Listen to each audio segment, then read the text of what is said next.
नमस्कार, good news Bharat के YouTube channel में आप सभी दर्शकों का स्वागत है। मैं हूं संजीव कुमार शर्मा और आइए देखते हैं आजमगढ़ की कुछ खबरें फटाफट अंदाज में।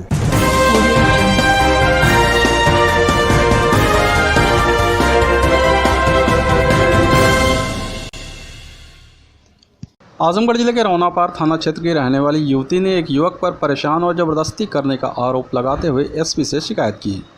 पुलिस अधीक्षक कार्यालय परिजनों के साथ पहुंची युवती ने बताया कि पेशे से वह डांसर है। वह शादी विवाह में ऑर्केस्ट्रा में वह डांस करती है। बीते वर्ष 2019 नवंबर माह में वह एक गांव में प्रोग्राम कर रहे थे कि वहीं पर जोखहरा गांव का रहने वाला राहुल राय ने किसी से उसका नंबर लेकर उसे परेशान करने लगा तो उसने अपना सिम बंद कर दिया।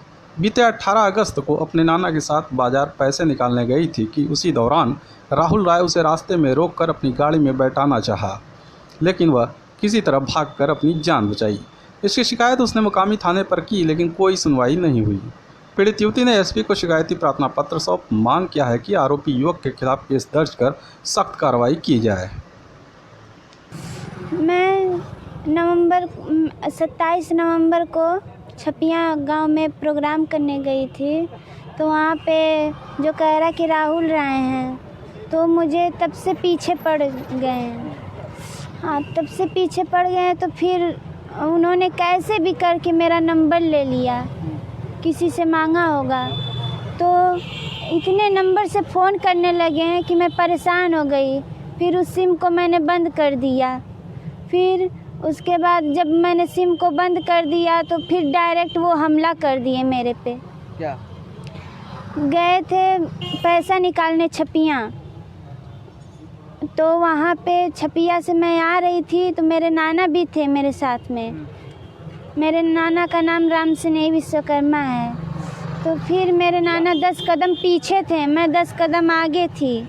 तो वहाँ पे गैस एजेंसी है और देसी शराब की दुकान है, उसको लोग बोलते हैं मुर्दैया बाग। वहाँ पर वो अपनी मारुति लेकर आए, ब्लैक शीशा था, और सोचे कि मैं उसी में पकड़ के इसको बंद करके लेकर चला जाऊंगा। पकड़ने की कोशिश किए, गाड़ी आगे पीछे किए, लेकिन मैं बच गई। और वहाँ से इतना सा जगह दिए, फिर वहाँ से मैं भागी कैसे भी करके। तो क्या हुआ? गैस एजेंसी पे मैं भागी और थाना पे गई, तो मेरी कोई सुनवाई नहीं हो रही है।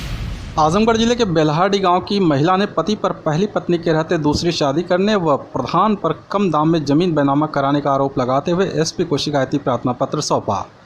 पुलिस अधीक्षक कार्यालय अपने परिजनों के साथ पहुंची तरवा थाना क्षेत्र के बेल्हाड़ी गांव की रहने वाली पीड़ित महिला ने बताया कि उसकी शादी 10 वर्ष पूर्व अजय विश्वकर्मा के साथ हुई थी। वह उसे लेकर मुंबई में रहते थे। लॉकडाउन के दौरान वह घर आया और यहां पर ग्राम प्रधान ने दूसरी शादी में मदद करने के नाम पर उसकी ज़मीन को कम दाम में बैनामा करा लिया। इसकी उसे जानकारी भी नहीं दी गई। साथ ही पहली पत्नी के रहते दूसरी शादी भी कर ली। उसकी भी जानकारी जब वह गांव पहुंची तब हुआ। पति दूसरी शादी कर फरार चल रहा है। पीड़ित महिला ने बताया कि उसके 2 बच्चे हैं, आखिर उसका खर्च कैसे चलेगा। उसने एसपी को शिकायती प्रार्थना पत्र सौंप मांग किया है कि पूरे प्रकरण की जांच कराकर दोषियों के खिलाफ सख्त कार्रवाई की जाए। कि मेरे पति मुझे मुंबई में छोड़कर चले आए लॉकडाउन में, जानकारी नहीं दी गई। और बेल्हाड़ी आने के बाद उन्होंने अपने गांव के प्रधान से मिलके अपनी खेत है जो 10 लाख की खेत है 2 लाख में बेच दिया, जिसमें उन्होंने मुझे कुछ भी जानकारी नहीं दिया कि मतलब मैं खेत बेच रहा हूँ। फिर साथ में ग्राम प्रधान जी मिलके उनका मतलब किसी लड़की के साथ अवैध रिश्ता था, उसके साथ शादी की सुबह 8 बजे मंदिर में, जो कि उसके बारे में भी नहीं बताया गया। ना ही प्रधान बताया, ना उनके गांव का कोई बताया कि मतलब कि आपकी पहली बीवी रहते हुए भी आप दूसरी शादी कर रहे हो। तो सर ये कहाँ का इंसाफ है? मुझे न्याय नहीं मिलेगा। मेरे 2 बच्चे हैं, एक मेरा बेटा है 10 साल का, एक बेटी है। जब साथ में रहते थे ना नहीं खर्चा देखते थे, ना बच्चों को पढ़ाते थे। मैं स्कूल में पढ़ा के अपने बच्चों का खर्चा चलाती थी सर। तो अगर ऐसे ही चलता रहा, एक बीवी के रहते हुए दूसरी बीवी आ जाएगी, तो फिर क्या मतलब है रह जाएगा ये शादी और रिश्तों का। आगामी त्यौहार मुहर्रम और गणेश चतुर्थी को सकुशल संपन्न कराने को लेकर पुलिस और आरएएफ की टीम ने आजमगढ़ शहर में फ्लैग मार्च निकाला। एसपी सुधीर कुमार सिंह के निर्देश पर शहर कोतवाली से आरएएफ और पुलिस की टीम ने संयुक्त रूप से फ्लैग मार्च निकाला। फ्लैग मार्च शहर कोतवाली से शुरू होकर मातवरगंज चौक पुरानी कोतवाली, तकिया, पहाड़पुर, हर्रा की चुंगी, जामेतुर रशाद, कोटकिला, दलाल घाट होते हुए शहर कोतवाली में जाकर समाप्त हुआ। पुलिस अधीक्षक ग्रामीण ने बताया कि आगामी त्यौहार को सकुशल और शांतिपूर्ण संपन्न हो सके, इसके लिए ये मार्च निकाला गया है। आगे भी ये अभियान चलता रहेगा। उन्होंने लोगों से अपील किया कि त्यौहार को कोविड-19 के गाइडलाइन का पालन करते हुए मनाएं। पुलिस किसी भी अराजक तत्वों के साथ निपटने के लिए तैयार है। अगस्त माह में आगामी कुछ दिनों में मुहर्रम का अवसर है और गणेश चतुर्थी का भी पर्व पड़ रहा है। उसी संबंध में शांति व्यवस्था बनाए रखने तथा जनता का विश्वास बनाए रखने के दृष्टिगत पुलिस अधीक्षक आजमगढ़ महोदय के निर्देशन में कोतवाली पुलिस तथा आरएएफ द्वारा संयुक्त रूप से फ्लैग मार्च किया गया है। भविष्य में भी ऐसे फ्लैग मार्च किए जाते रहेंगे। आजमगढ़ जिले के बास गांव में दलित प्रधान की हत्या के बाद श्रद्धांजलि देने पहुंचे भीम आर्मी के कार्यकर्ताओं का वाहन पुलिस ने उठाया। पदाधिकारियों ने एसपी से शिकायत की। पुलिस अधीक्षक कार्यालय पहुंचे भीम आर्मी के जिला महासचिव धर्मवीर भारती ने बताया कि बीते 14 अगस्त को बास गांव के प्रधान सत्यमेव जयते की बदमाशों ने गोली मारकर हत्या कर दी थी। भीम आर्मी 20 अगस्त को प्रधान के घर पर श्रद्धांजलि देने के लिए पहुंचे थे। वहां जगह कम होने की वजह से लोग आसपास सड़क के किनारे और बगीचे में अपना वाहन खड़ा किए थे। इस दौरान पुलिस बल ट्रैक्टर ट्रॉली से वहां खड़े वाहनों को थाने उठा ले गई। श्रद्धांजलि सभा समाप्त होने के बाद जब लोग अपने वाहनों को लेने के लिए पहुंचे तो देखा वहां वाहन नहीं है। पता चला पुलिस उठा ले गई है। थाने पर सभी लोग गए तो वहां पुलिस वाहनों को देने से इनकार कर दिया। भीम आर्मी के पदाधिकारियों ने एसपी को पत्र सौंप मांग किया है कि भीम आर्मी के कार्यकर्ताओं के वाहनों को जल्द से जल्द दिया जाए। फिलहाल एसपी ने जांच पड़ताल कर सभी वाहनों को 15 दिन में देने का आश्वासन पदाधिकारियों को दिया है। माननीय मैं कप्तान महोदय जी के आया था। हमारे कल बास गांव ग्राम सभा में, नगर विधानसभा बास गांव ग्राम सभा में तरवा थाना के अंतर्गत प्रधान जी सत्यमेव जयते जी की 14 अगस्त को हत्या हो गई थी। उनकी श्रद्धांजलि कल थी। उसमें पीड़ित परिवार के साथ हमारा पूरा बहुजन समाज जन सैलाब श्रद्धांजलि के नाम पे वहाँ पहुँचा। भीड़ ज़्यादा थी।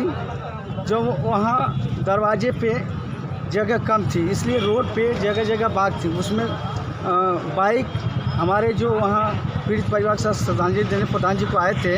जब यहाँ श्रद्धांजलि देने आए, वो प्रशासन के लोगों ने वहाँ से गाड़ी उठा लिया। कितनी गाड़ी उठाई? कम से कम 150 से ऊपर, 150-200 ट्रक और टेम्पो टाली करके उठा ले गए। जब यहाँ से हमारे लोग गए तो कहे कि नहीं, गाड़ी नहीं मिलेगी।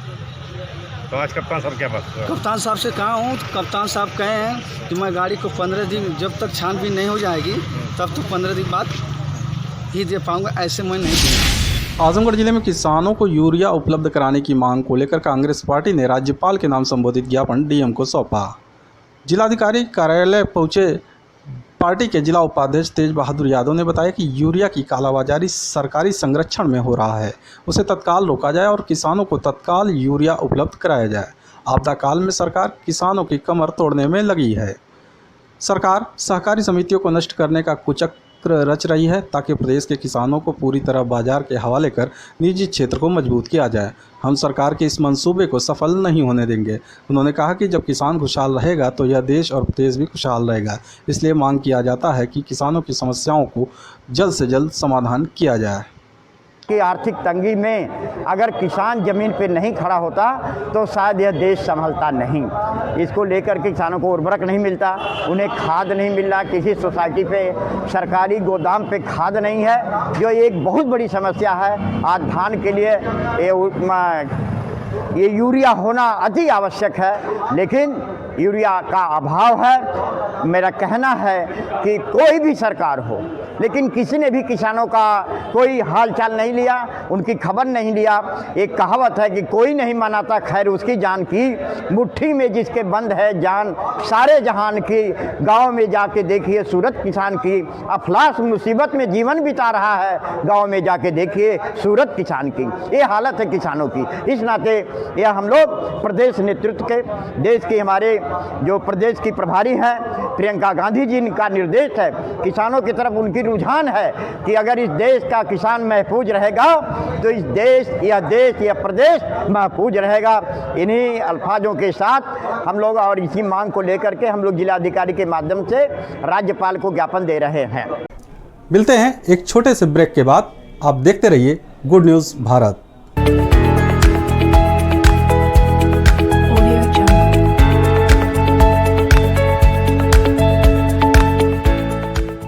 ब्रेक के बाद एक बार फिर आपका स्वागत है। आइए देखते हैं आजमगढ़ की खबरें फटाफट अंदाज में। आजमगढ़ जिलाधिकारी राजेश कुमार ने प्रेस वार्ता कर घाघरा में आई बाढ़ प्रभावितों की सहायता, बचाव व राहत कार्य की जानकारी पत्रकारों को दी। जिलाधिकारी राजेश कुमार ने बाढ़ग्रस्त क्षेत्रों में की गई सहायता के बाबत विस्तार से जानकारी देते हुए बताया कि बाढ़ से एक ग्राम में कटान हो रही है। जल भराव से कृषि प्रभावित 58 गाँव हैं और जल भराव से आबादी प्रभावित तथा कृषि प्रभावित 62 गाँव हैं तथा 62 ऐसे ग्राम हैं जिनका बाढ़ से संपर्क मार्ग कट गया है। इस प्रकार कुल 183 बाढ़ प्रभावित ग्राम हैं जिसमें राहत और बचाव कार्य किया जा रहा है। बाढ़ से अब तक 63,686 लोग प्रभावित हुए हैं। जिलाधिकारी ने बताया कि अब तक 12 गांवों के निवासियों को बाढ़ शरणालय में लाया गया है। उन्होंने बताया कि 65 बाढ़ शरणालय की स्थापना की गई है जिसमें 7 संचालित हैं। अब तक बाढ़ शरणालयों में रहने वालों की संख्या 514 है एवं बाढ़ से 776 पशु प्रभावित हुए हैं जिन्हें भूसा और चारा उपलब्ध कराई गई है। डीएम ने बताया कि अब तक कुल बाढ़ग्रस्त क्षेत्र में 60,266 हेक्टेयर प्रभावित हुआ है। बाढ़ हटने के बाद फसलों के नुकसान का आकलन कर उनका मुआवजा दिया जाएगा। जिलाधिकारी ने बताया कि अब तक 340 नावें लगाई गई हैं। जनपद में बाढ़ को देखते हुए एक एनडीआरएफ की टीम लगाई गई है एवं 2 पीएससी की प्लाटून बटालियन लगाई गई है। 10 मेडिकल टीमें लगाई गई हैं। इसी के साथ ही 10 पशु शिविर स्थापित किए गए हैं। अब तक 35,286 पशुओं का टीकाकरण हुआ है। उन पशुओं के लिए अब तक 433 क्विंटल भूसा वितरित किया गया है एवं 11,000 परिवारों में 55,000 लीटर मिट्टी के तेल का वितरण किया गया है। जनपद आजमगढ़ में घाघरा नदी का जलस्तर जो बदरौआ नाले गेट पे देखा जाता है 71.68 मीटर का इसका खतरे का जलस्तर है, जो कि अभी वर्तमान में 72.62 पे चल रहा है और ये जलस्तर अभी स्थिर स्थिति में है। इसकी वजह से करीब हमारे कुल 62 गांव हैं जिनका संपर्क मार्ग टूटा हुआ है, मरून हो गए हैं और ऐसे 58 गांव हैं जिनकी कृषि प्रभावित हुई है और बाकी 62 गांव और हैं जिनमें जलभराव से आबादी और कृषि दोनों किसी न किसी तरह से प्रभावित है। तो उन सबको टोटल देखा जाए तो प्रभावित जनसंख्या हमारी 63,686 है। राहत कार्य हमारा प्रॉपरली वहाँ पे चल रहा है, जिसके तहत ऑलरेडी हम 12,635 राहत पैकेट डिस्ट्रीब्यूट जनपद में किए जा चुके हैं और साथ में त्रिपाल 2,480 मीटर हम दिए जा चुकी है। लंच पैकेट्स शुरुआत में जो एकदम से विस्थापित होते हैं उनको लंच पैकेट की व्यवस्था की गई थी, 5,766 हम दे चुके हैं।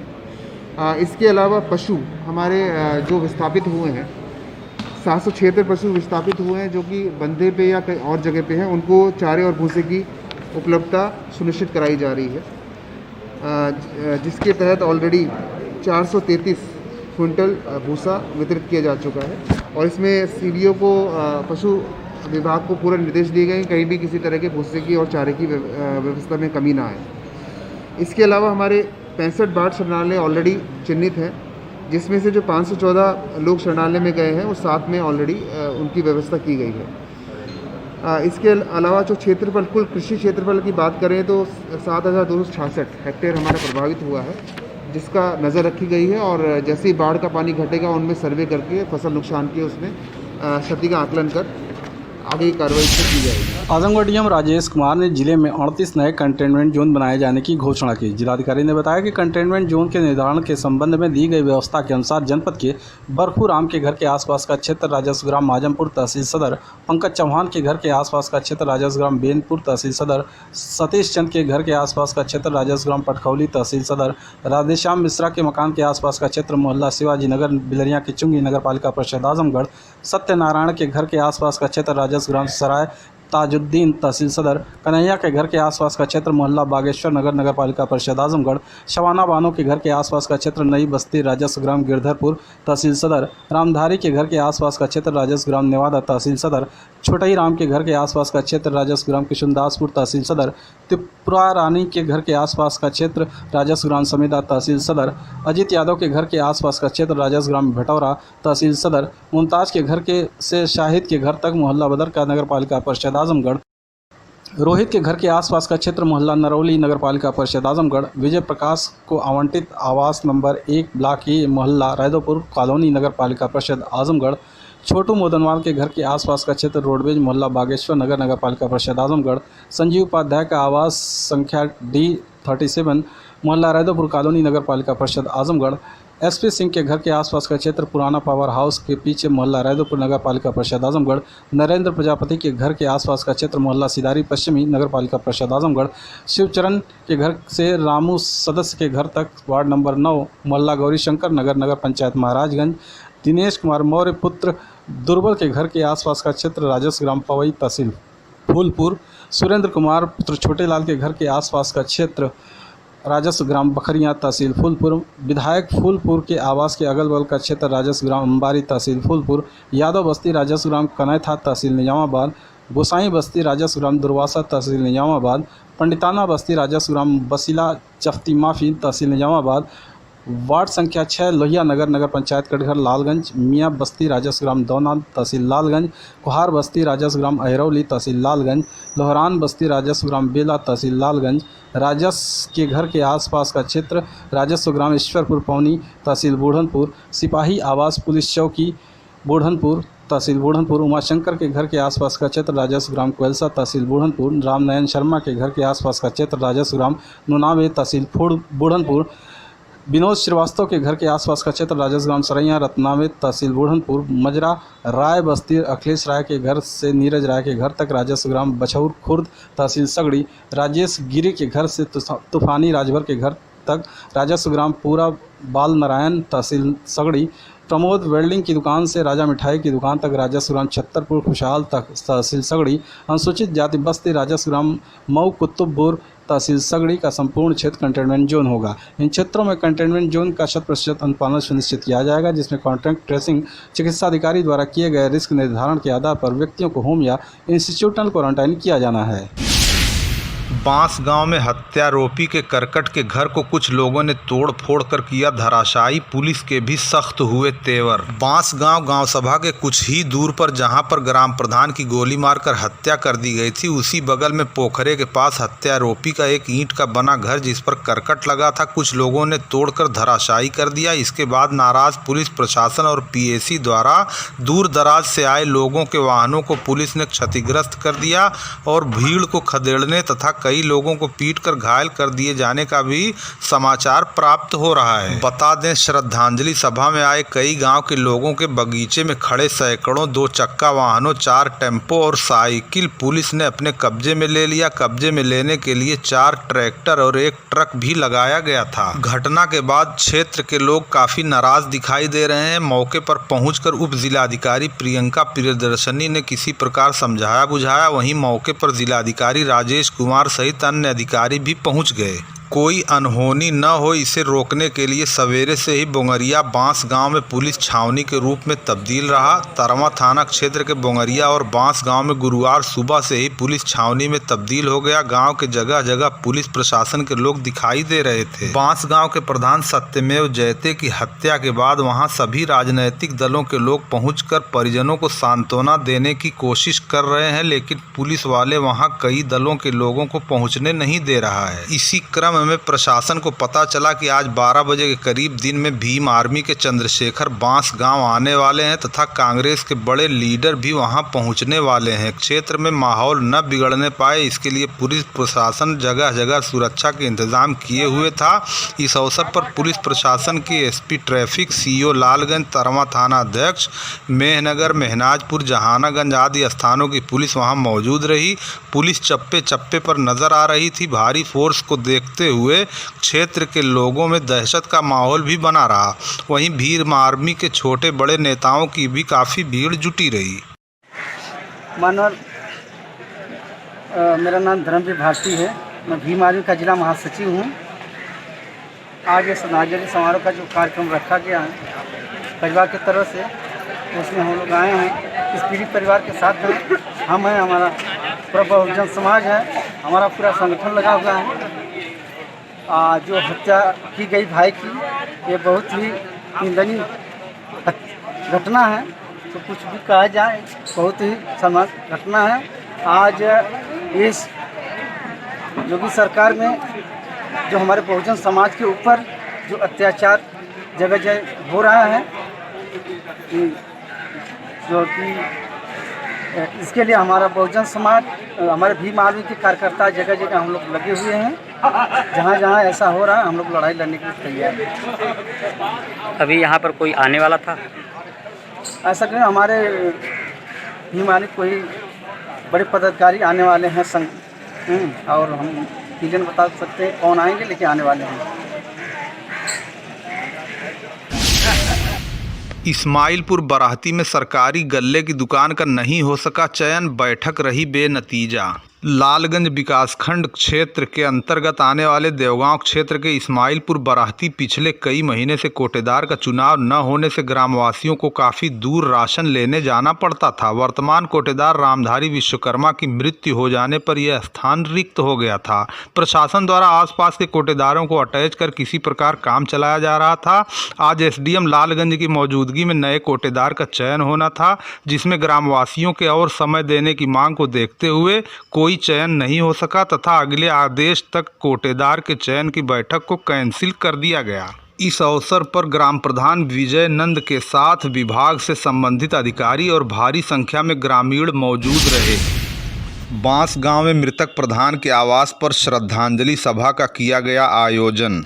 तारमा थाना क्षेत्र के बांस गांव ग्राम सभा में मृतक ग्राम प्रधान सत्यमेव जयते के आवास पर परिजन और भीम आर्मी के सौजन्य से श्रद्धांजलि सभा का आयोजन किया गया। इस श्रद्धांजलि सभा में क्षेत्र के सैकड़ों दलित बस्तियों से भारी संख्या में भीम आर्मी के सदस्य और ग्रामवासी मृतक के परिजन मृतक सत्यमेव जयते और सूरज के चित्र पर पुष्प अर्पित किए। विभिन्न संचार माध्यमों फेसबुक और व्हाट्सएप के माध्यम से भीम आर्मी के संस्थापक चंद्रशेखर आज़ाद रावण की स्थिति के बारे में पूरे क्षेत्र में चर्चा थी कि आज लगभग 12 बजे के करीब मृतक ग्राम प्रधान के पीड़ित परिजनों से मिलने के लिए वो आ रहे हैं। इसको लेकर हजारों की संख्या में मृतक के आवास पर भीड़ जमा हो गई।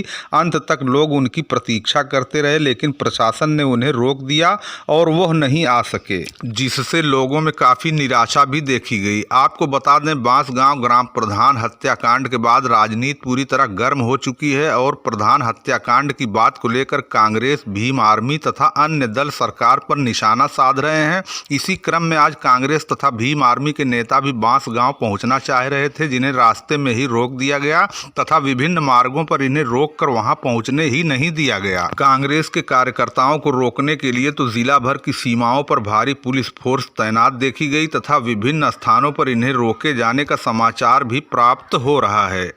इस घटना में पुलिस प्रशासन की रवैये को आप किस तरह से देख रहे हैं? प्रशासन की तरफ से कुछ 5-7 लाख का कुछ अनुदान मिला है पीड़ित परिवार को, और हम लोगों ने भीम आर्मी संगठन तरफ से मांग रखा था कि जैसे पूरे प्रदेश में कहीं भी ऐसा कुछ हो रहा है, वहाँ 50 लाख और तमाम नौकरी मिल रही है। इसलिए मैं सरकार से, प्रशासन से कहना चाहूँगा कि जैसे ही जहाँ जहाँ अत्याचार हो रहा है, हत्या हो रही है, सब कुछ उनको जैसे मुआवजा मिला, सामान्य लोगों को मिला, उसी तरह भी प्रधान जी के परिवार को मिलना चाहिए। हम लोगों ने मांग किया था, भीम आर्मी संगठन के लोग, इस पीड़ित परिवार को नौकरी, 50 लाख मुआवजा, परिवार को ज़मीन, बच्चों की निःशुल्क शिक्षा दी जाए और अभियुक्तों की 24 घंटे में गिरफ्तारी। अभी गिरफ्तारी पूरी नहीं हो पाई। अभी क्या लोग गिरफ्तार हुए हैं, क्या मामला है? अभी एक गिरफ्तार हैं जी, अभी 3 लोग गिरफ्तार नहीं। अभी नहीं।